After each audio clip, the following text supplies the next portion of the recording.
Jadi sering saya sampaikan, Bapak Ibu, kalau Anda mau sehat, ya, maka pesan saya 3 deh, 4 optimalnya atau idealnya.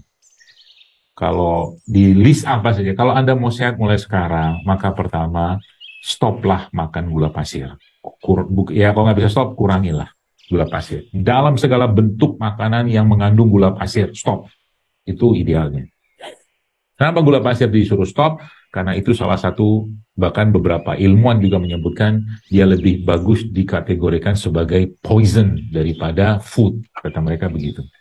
Yang pertama. Jadi kalau mau sehat, stop gula pasir. Nggak tahu nih, di FEB-nya UGM biasa kalau ada camilan buat dosen-dosennya, apa itu camilannya. Padahal kalau dibikin camilan sehat mah banyak ya. Itu ya, yang pertama. Yap ya, nah itu yang pertama. Anda mau sehat. Bagaimana cara latihnya nanti saya jelaskan. Karena itu poison. Bahkan ada seorang ahli di Amerika itu dia bikin penelitian dengan tikus. Tikusnya satu dikasih kokain, satu lagi dikasih gula. Subhanallah, kata dia, tikus yang dikasih gula, adiksinya atau kecanduannya, kata dia, 20 kali lipat daripada dikasih kokain. Ngeri kan? Gula pasir. Itu. Yang pertama. Yang kedua apa? Yang kedua, terigu-teriguan. Sekarang yang kita kenal dengan gluten-glutenan. Indonesia adalah negeri non-gluten aslinya, setahu saya. Karena kita nggak banyak kenal dengan gluten yang kayak ada sekarang, terigu-terigu itu. Kita justru malah lebih dekat dengan serat-serat pangan yang sangat baik bagi pencernaan kita, terutama dari sumber umbi-umbian. Ubi jalar, singkong, ubi celembu, apalagi itu ubi rambat, ubi ungu, itu kan non-gluten semua. Ya. Jadi kalau ada orang makan sebulan mungkin singkong rebus, ya, itu kan non-gluten sebenarnya kan. Kemudian ada orang makan sekarang ya bakwan segala macam dengan terigu, ya sudahlah, terigu plus lagi dengan minyaknya, dengan minyak nabati, terutama minyak sawit tadi, ya sudahlah komplit sudah rusaknya. Itu ya, jadi terigu. Yang ketiga apa? Minyak, ya terutama dari minyak-minyak dari sawit-sawitan itu.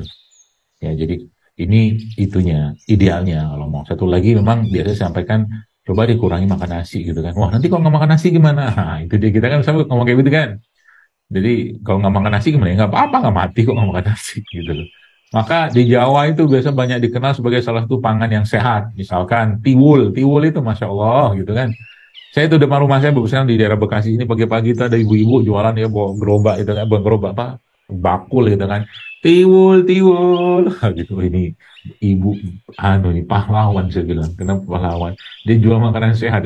Dia jualan tiwul, dia jualan apa tuh, getuk-getukan itu gitu kan. Terus sampean yang apa ya?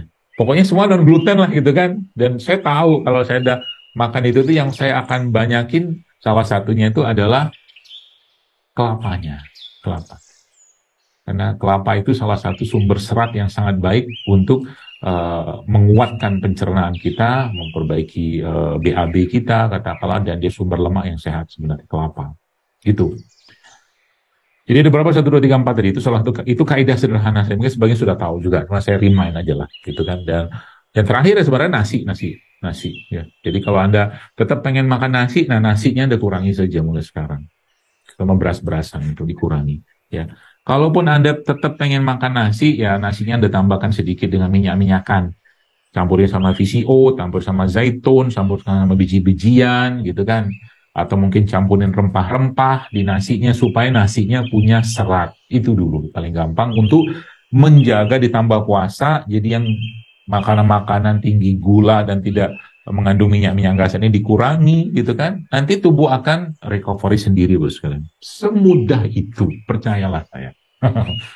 Gitu kan. Apalagi Anda tambahkan dengan, Masya Allah, rimpang-rimpangan tadi.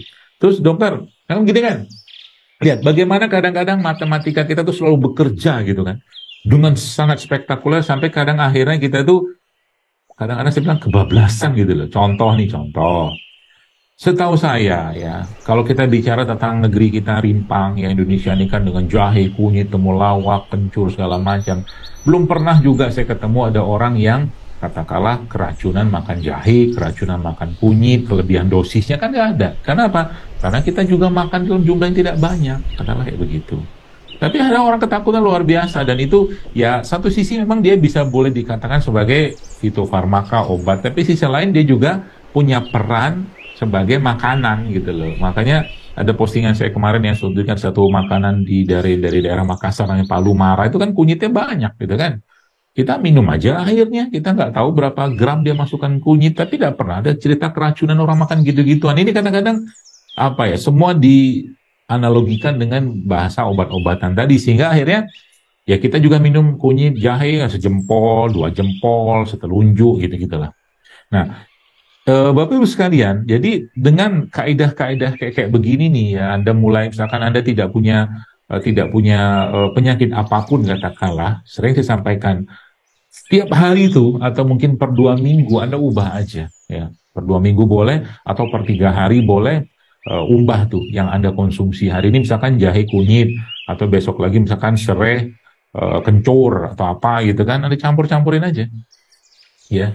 Coba aja lihat nanti apa yang terjadi. Ditambah tadi dengan kaidah tentang Anda memperbaiki tanah tadi dengan 2 hal tadi. Baik itu dengan puasa atau intermittent fasting, kemudian Anda stop yang nggak sehat-sehat termasuk makanan-makanan olahan ya.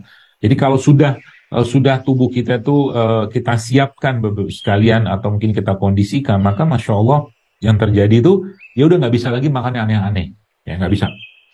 Ya, contoh makan bolu-bolu yang gulanya tinggi banget gitu kan, nggak bisa, dia nolak gitu kan. Nah, kalau udah fase itu Anda dapatkan dulu sekarang, maka dia akan recovery sendiri ya, atau dia akan perbaiki dirinya sendiri sebenarnya tubuh kita itu. Apalagi ditambahkan dengan bahasa-bahasa tanah yang lain dalam bentuk terjemahan produk-produk yang Allah ciptakan. Contoh Anda mulai rutin misalkan mengkonsumsi air kelapa. Air kelapa dok, air kelapa apa dok? Ya muda, mau tua, ya mirip-mirip aja kalau kita buka datanya. Ya kurang lebih lah, ada sedikit perbedaan sih. Asal jangan dibakar aja air kelapanya. Atau kelapa tadi jangan dibakar. Itu baik, dia perbaiki itu.